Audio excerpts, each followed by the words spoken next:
안녕하십니까. 저는 법무법인 청호 대표 변호사도 있고 변호사단체 공유 변호사단 역전에 회장에 겸하고 있는 변호사 남보현입니다. 은퇴진 부장님께서 2분 주셨는데 제 특기가 압축 요약 진술입니다. 최대한 빨리 압축 요약해서 스킵하겠습니다. 오늘은 약 30여 년 전에 제6공화국 선포의 모태가 된 6.29 민주화 선언이 있었던 날인데 이 자리에 참석하는 참석하면서 그 당시에 노력하셨던 분들의 마음을 담아서 대단한 자세로 왔습니다. 최근 브렉시트 사건으로 국제적 금융 불안이 증폭되고 있고 그런 차대한 금융 속에서 대북 결제 문제를 감히 논할 수 있게끔 허락해 주신 남북 교육, 남북 이권을 주최 측과 남북 교육협력 지원협회 주최 측과 그 시간에도 불구하고 참석해 주신 여러분께 진심으로 감사드립니다. 저는 경제학자도 아니고 아무것도 아닙니다. 일반 법률가인데 제가 이 문제에 대해서 관심을 가진 것은 몇 년 전에 홍콩에 갈 일이 있었는데 환전소에서 환전을 하는데 환전 수수료가 다 다른 겁니다. 그때 텔레비전에서 바로 옆에서 개도공단 근로자 임금을 달러로 지급한다는 소리를 듣고 순간 아차하는 겁니다. 그전에는 솔직히 별로 관심이 없었던 사안이었는데 그럼 그 많은 연금들을 달러로 바꿀 때 수수료하고 기타 거래비용을 어떻게 할까? 가만히 생각하니까 그게 부족되면 얼마나 클까? 보통 비행기 타면 밤에 자지 않습니까? 비행기 안에서. 근데 잠이 안 오는데 배가 아프지 않습니까? 미국은 인정기를 달러로 막 찍어내는데 우리는 그걸 쓰는데 우리 수수료 다 낸다? 개꿈 김구 선생님께서 말씀하셨던 완전한 자주국가는 어디에 있는 것인지 비행기에서 잠도 오지 않고 그래서 왠지 오란 마음에 그냥 인천공항에 다시 돌아와서 그 길로 바로 도서관에 가서 이와 관련된 모든 논문과 문헌을 다 지었습니다. 저는 경제학자도 아니고 아무것도 아니니까 너무 어렵더라고요. 그래도 멈출 수는 없지 않습니까? 그래서 계속 혼자서 연구를 하다가 작년에 책을 냈고 우연치 않게 이 자리에 서게 되었습니다. 제가 하고 싶었던 이야기 그겁니다. 정답은 아닐지라도 뭔가 화두를 던지고 싶었습니다. 기존의 결제 방법에 문제가 있지 않느냐. 여기 대해서 화두를 던지는 게 제 목표였고 오늘도 같이 이 자리에서 그 화두를 던지고 합니다. 제가 발표하고자 하는 바는 크게 관행, 문제점, 개선 방안, 맺은 말 4가지인데 여기 계신 분들 대부분 경제학 박사님들이 많으시고 현지에 계신 분들이 많으시니까 관행 이 부분을 좀 빨리 넘어가겠습니다. 국제거래관제 방식은 신용장 방식과 그렇지 않은 방식이 있는데 대한민국은 그 북측과 교육을 하는 데 있어서 북측 같은 경우에 남북교육 초기에는 LC 방식을 많이 이용하다가 이후 직거래 형태가 늘어나면서 송금, 현금, 신용장, 그 다음에 상계, 물물교환 방식 등이 이용되었지만 결국은 초보적인 수준을 넘지 못하고 있는 실정입니다. 가장 많은 비중을 차지하는 게 송금 방식인데 대부분 북한 측이 있지만 제3자 계좌로 송금이 이루어져 왔습니다. 제3자 계좌는 중국 내 설립된 북한 기업의 중국은행 계좌, 그 다음에 북한 대리인 명의의 중국은행 계좌 이쪽으로 송금을 하는 거죠. 가장 많은 형태였고요. 현금 지급 방식이 그 이후에 주로 이제 이루게 되는데 개성 공간에 북한 지역 직접 방문한 사람이 있거나 아니면 남측 항구에 제반한 북한 선장에게 관련 물품 대금을 직접 현찰로 지급하는 겁니다. 일일이 다 인출해서 주는 매우 원시적인 방법이고 그렇지 않고 해외 지사가 있거나 자사가 있는 경우에는 그쪽으로 남측에서 송금을 하고 제3국에서 현금을 인출한 다음 거기서 북측 관계자에게 현금을 지급하는 겁니다. 지금 21세기를 달리고 있는 이 시국에 이런 현금 결제 방식이 과연 합당한지 고민해 볼 필요가 있고요. 신용장 방식 과거에 많이 이용한 방식이었고 지금 최근 결까지 이용한 방식인데 이 간접교육 형태죠. 이미 다 아시겠지만 거래 상대방이 중국 업체고 그래서 수익자를 중국 업체로 하는 신용장을 개설하는 거죠. 근데 이 문제점은 거래 상대방이 중국 업체이기 때문에 중국 업체를 이용하는 수수료 그리고 신용장 개설을 또 중국 은행을 해야 되기 때문에 거기에 따른 수수료가 이중으로 이제 부담이 되는 거죠. 아마 이 특이한 점은 이미 아시겠지만 북한 물품을 반입함에 있어서 중국을 단순 경유하는 거기 때문에 통일부의 반입 승인 절차가 필요한데 그건 뭐 오늘 중요한 문제는 아니니까 넘어가도록 하고 어쨌든 신용장 방식은 이렇게 이중의 수수료를 부담해야 되는 아주 불합리한 그리고 거래하는 데 있어서 시간도 많이 걸리겠죠. 아무래도 바로 송금할 수 있는 게 아니니까요. 그리고 상계 방식도 있었죠. 이미 아시겠지만 구상무역 방식이라고 볼 수가 있는데, 먼저 선 투자를 하고 그 투자금을 해당 물품 가액만큼 반입을 함으로써 서로 상계를 하는, 공동 채권이니까 이제 상계를 하는 거죠. 이런 방식이고, 결국은 아주 압축해서 요약을 하자면 송금, 현금, 신용장, 그 다음에 상계, 굳이 예를 들지 않았지만 물물교환, 그야말로 현재 국제거래관계에서 거의 쓰이지 않는 아주 일부분에 해당되는 관행이 우리는 주로 이루었던 그런 기존 관행이라고 요약할 수 있겠습니다. 그래서 이런 결제 방식의 문제점을 보게 되면 한글의 계약이 북한과 체결되어 있지 않기 때문이고, 북한에 물론 금융전자 시스템도 없죠. 그렇기 때문에 직접적인 금융 결제가 불가능하기 때문에 일어나는 문제입니다. 부차적으로 대금 결제에 있어서 다양한 클레임이 일어날 수 있습니다. 예를 들어서 액수에 문제가 있거나 아니면 좀 속된 말로 돈을 주고 이는 경우도 있는데, 이 클레임 처리 자체가 불가능해버리죠. 기존의 방식에 따르면. 뿐만 아니라 많은 환전 수수료와 현금을 수송하는 데 있어서, 또 이동하는 데 있어서 여러 가지 기타 거래 비용, 심지어는 보기에 따라서는 현금을 인출해서 이동해야 되기 때문에 경우에 따라서 국가보안의 문제도 발생할 수 있습니다. 위험한 선을 뽑아야 되는 문제겠죠. 이 모든 문제가 북한 원화가 실질 화폐가 아니고 명목 화폐이기 때문에 일어나는 문제라고 볼 수 있겠습니다.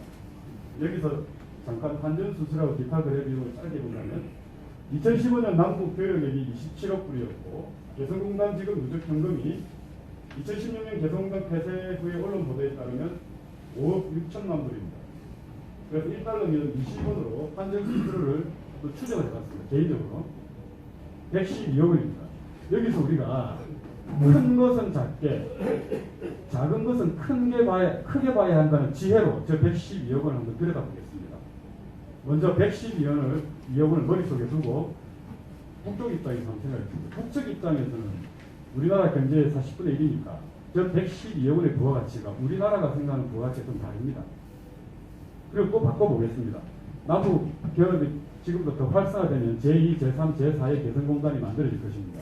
그게 누적된다면 북측 입장에서는 어떻고, 또한 우리 입장에서도 어떨까요? 언젠가는 통일이 되겠죠.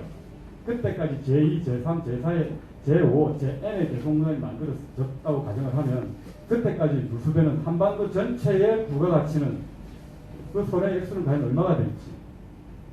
그렇다면 112억은 보기엔 작지만 작은 것은 크게, 큰 것은 작게 봐야 된다는 그런 단순한 지혜로 바라볼 때, 우리가 그냥 현금 주고 지금 남북관계가 어지러우니까 그냥 가지고 이렇게 넘어갈 수 있는 문제는 아니라고 생각합니다. 한반도 그러니까 계산과 통산의 차이점인데, 계산은 짧은 것, 통산은 긴 것. 계산은 작을 수 있지만 통산은 매우 커지는 거거든요. 그래서 우리가 과연 계산에서도 이기고 통산에서도 이길 수 있는 방법은 없을까? 그게 제가 던지고 싶은 화두였습니다. 여기 잠깐 비유를 들자면, 제 개인적으로는 이렇게 생각합니다. 남북 경제 통합을 예를 들면, 무엇을 예로 들면 일반 사람들도 잘 이해할 수 있고, 사실 말들이 되게 어렵지 않습니까? 관련 수술과 또 신용장의 문제고, 결국은 일반 국민들을 설득할 수밖에 없는데 어떻게 하면 이걸 잘 이해시킬 수 있을까? 제가 집사람을 상대로 한번 이야기를 해봤는데 어려운 말씀이니까 모르더라고요. 그래서 다른 비유를 드니까 이해를 하더라고요. 손가락이 있는데 제 손가락이 잘려 있습니다. 보통 이렇게 이야기하죠. 통일 편익이 어떻고, 통일 이후의 경제 통합을 어떻게 해야 하고. 제가 듣기에는 공허하기만 합니다. 손가락이 잘려 있는데, 제 엄지손가락이 잘려 있어요. 제 손가락만 내 손에 붙일 수만 있다면 아름다운 피아노를 아름답게 연주할 수 있고, 젓가락도 멋지게 하고, 마이크도 멋있게 잡고 다 할 수 있는 편익이 있는데, 상상만 한다고 해서 되는 일이 아니지 않습니까? 공허하지 않습니까? 붙지가 않는데. 그럼 손가락 접합 수술에서 가장 중요한 것은 외과적으로 볼 때 핏줄을 하나씩 연결하면서 항체가 일으키는 거부 반응을 살피는 것이고, 그리고 안전하게 그래야지만 신경과 혈관이 붙으면서 자기 기능, 즉 편익을 가져올 수 있다는 건데, 그 핏줄을 연결시키는 것이야말로 경제 통합의 핵심이 되겠구나 라고 이제 저는 그렇게 생각을 했던 거죠. 먼저 그런 차원에서 이 부분을 좀 더 나중에 다시 이야기하도록 하고, 통독 전의 금융 통합을 아주 짧게 살펴볼 필요가 있습니다. 통일 전에는 독일 같은 경우에 이미 아시겠지만 산업 생산 결제가 이루어졌죠. 예를 들어 소득 반출의 경우에 이 복잡한 이야기가 있지만 빨간 저 왼쪽 청산은행이 소득이라고 보고 오른쪽이 청산은행이 북쪽이라고 보면 됩니다. 그래서 수출업체가 소득 반출의 경우에는 청산은행으로부터 받고 소득의 청산은행, 반대로 동독에 있는 수입업체는 수입 대금을 동독에 있는 청산은행에 입금을 하고 양측 국가 사이에 서로 기말의 일정 기간 동안 누적되어 있는 반출 반입 그 개정된 금액을 서로 상계해버리는 겁니다. 그래서 서로가 돈을 직접 거래하지 않는 방식으로 청산하는 방식으로 같은 거죠. 그러다가 이제 통일되고 나서 이 아시겠지만 기본 교환 비율이 1대1이었고 일제수 이상에 대해서는 환율이 높았기 때문에 평균 1대2 정도가 됐습니다. 이원적 금융체제를 운영을 했고 금융과 실무를 분리하면서 재밌는 게 배드뱅크 모델인데요.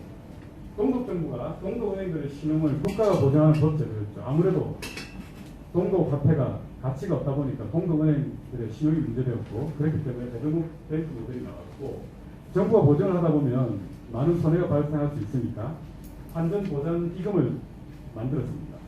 그래서 이걸 운영을 했고 세계 최초긴 하지만 환전소가 아닌 통장을 하는데 이 부분 되게 재밌는 부분인데 한번 우리가 고려해볼 필요가 있지 않나. 압축을 하면 이런 건데 결국에는 이런 겁니다.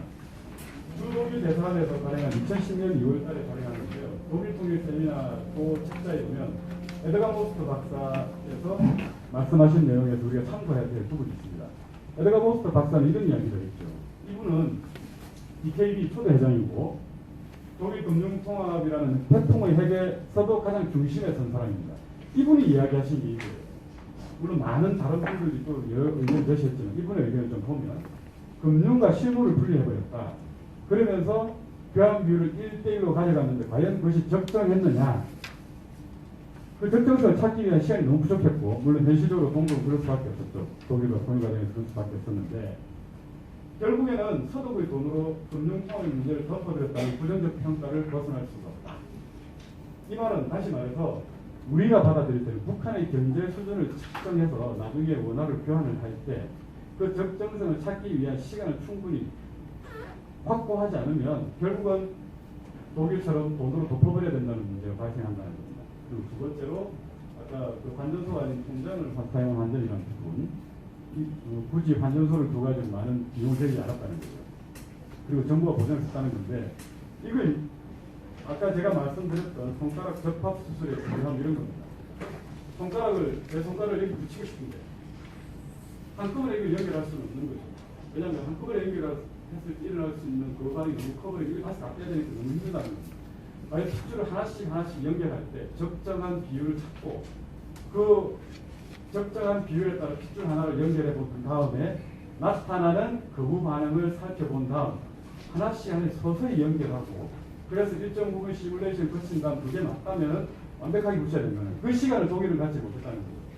마찬가지로 접합수술을 그렇게 신중하게 가져가지 않으면 나중에 추후에 막대한 수술 비용이 드는데 독일은 경제력이라도 있어서 그 수술 비용을 감당이라도 할 수 있어요. 우리는 그 수술 비용을 감당할 수 없다는 우리는 매우 중요한 문제고 시간의 문제고 언젠가 통일이 된다면 지금부터 준비를 해 나가야 되는 거예요. 그 적정성을 찾기 위한 시간이죠. 문제는 그 과정에서 정부가 보증을 서야 된다는 얘기고요. 가령 의사가 수술을 하는데 제 손가락이 떨어져 있는데 내가 이 수술을 하면 거부 반응이 일어날 수 있고 오히려 다른 사람이 달라야 될 수도 있다라고 말을 하면 제가 가겠습니까? 수술해라. 내가 책임질게라고 말을 해야 되는 거예요. 과감해야 되는 거예요. 이 부분은. 그렇지 누가 이 수술하겠습니까? 정부 보증을 써야 되는 거예요. 그래서 이 부분은 우리가 매우 깊이 참고해봐야 되지 않나 개인적으로 그렇게 생각하고 있습니다. 향후 개선 방안은 그야말로 빈 호응에 자기 자신을 던지는 호연지기가 필요한 부분입니다. 아무것도 없지 않습니다. 오로지 상상으로만 밀어붙여야 되는 부분인데 제가 개인적으로 생각한 부분이니까 그냥 편안하게 들어주시면 됩니다. 지금부터 그럼 우리 무엇을 고민해야 될까? 손가락 접합수술이라고 여기서 가정을 한다면 결국에는 통일 전에 통일 이전에 들어가는 환전 수술 및 기타 거래 비용을 절감시키는 즉 거부 반응을 줄이고 편하게 접근하면서 궁극의 손가락이 완전히 붙어버리는 즉 금융통합, 통일 이후의 금융통합 리스크를 최소화할 수 있는 방안이 뭘까?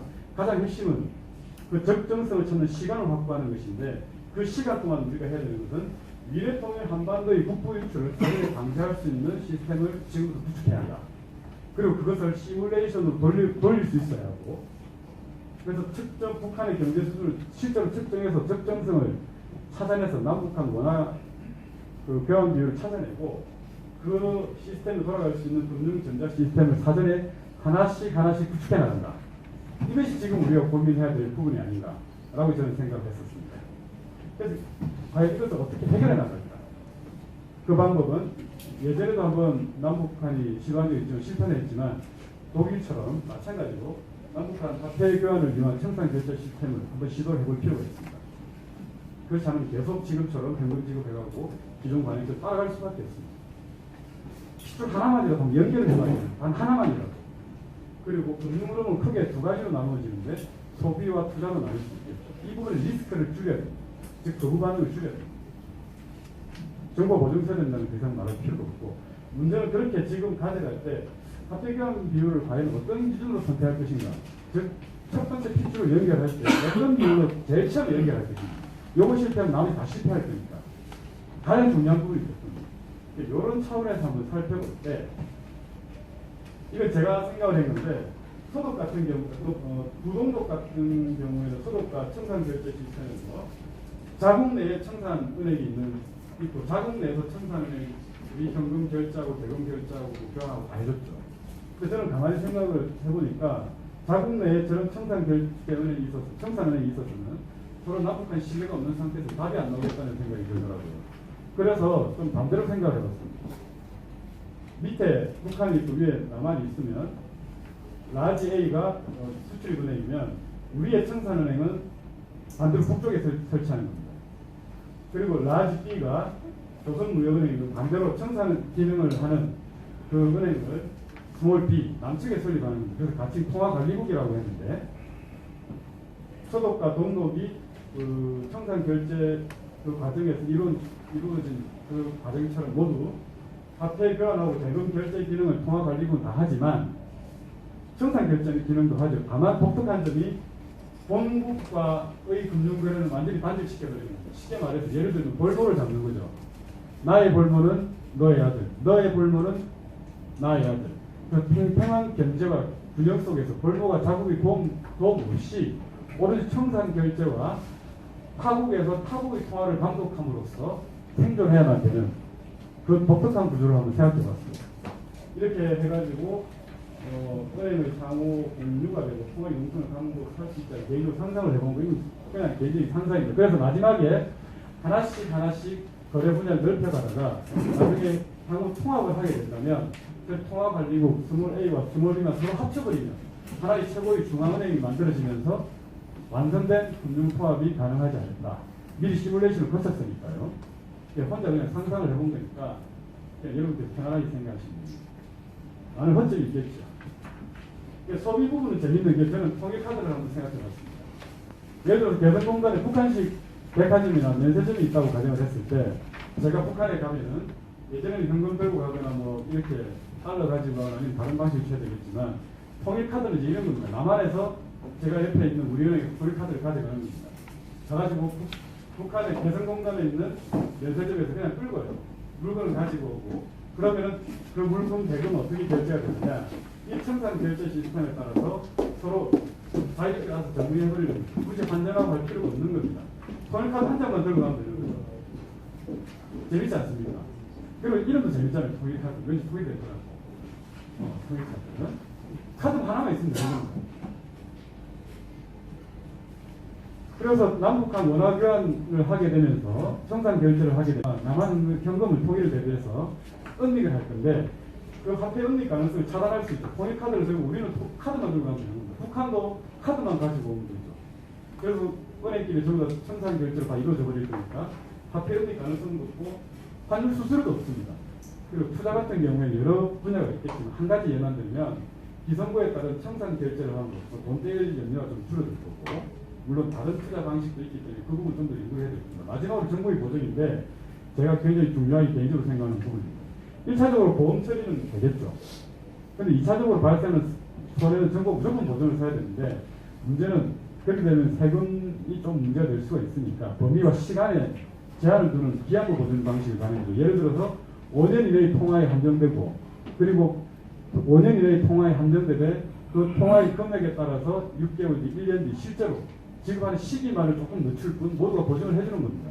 이게 재밌는 게 뭐냐면 우선 화폐 은닉 가능성이 차단되는 건 물론이고 결혼 한절 가능성이 훨씬 축소됩니다. 정부 입장에서 결혼 한절을 막무가내로 했다가는 보증해야 되는 범위가 엄청나기 때문에 어떻게든 무조건 교류를 이어가야 됩니다. 쉽게 말해서 사업할 때 자기 돈 넣고 사업하지 않는 사람과 도업하지 말라는 말과 같은 이치입니다. 정부가 보증을 섰는데 교류 단절이 되면 한 업체뿐만 아니라 그 수백 업체, 개성공단이 예를 들어 10개라고 생각하면 수천만 업체의 그 환전을 해줘야 됩니다. 함부로 교류 단절을 하겠습니까? 어떻게든 이어가고 정말 그렇게 하지 않으면 예를 들어 쿠피가 터지는 케이스입니다. 그래서 반드시 정부가 보증을 서야 되는 이유가 거기에 있습니다. 서야 됩니다. 게임은 공평해야 되는 거죠. 당연히 정부가 보증을 서니까 대북 투자는 활성화가 이루어질 거고 외국에서도 투자를 할 때 남한 정부를 거쳐서 돈을 국적으로 넣고 싶을 겁니다. 왜냐하면 환전 보증을 해주니까요. 그렇게 되면 남한의 외환 유치가 되고 일자리도 늘어나고 당연히 좋지 않을까 개인적으로 생각을 해봤습니다. 그래서 화폐교환 비율 산출 기준에 관한 선택의 문제입니다. 이 발췌문은 제가 썼던 졸작이긴 하지만 남북의 황금 비율을 찾아서라는 책에서 발췌한 부분입니다. 화폐교환 비율 산출 기준 그 계산 방식은 크게 여러 가지가 있는데 환율 매개 방식, 단위 비용 평가 방식, 통화총량법, 구매력 평가 여러 가지 방식이 있습니다. 이 숫자에서 보시면 아시겠지만 요동치고 있습니다. 북한이 명목화폐이기 때문이죠. 여러 가지 방식 중에서 제 개인적으로는 환율 매개 방식을 선택해야 된다고 생각하는데 그 가장 큰 이유가 나머지 단위 비용 평가 방식이나 통화총량법, 구매력 평가 방식을 해보지 못했고요. 다른 거 없어서 이 방식들은 데이터들이 정확성이 부족합니다. 그래서 결과의 신뢰도도 매우 떨어집니다.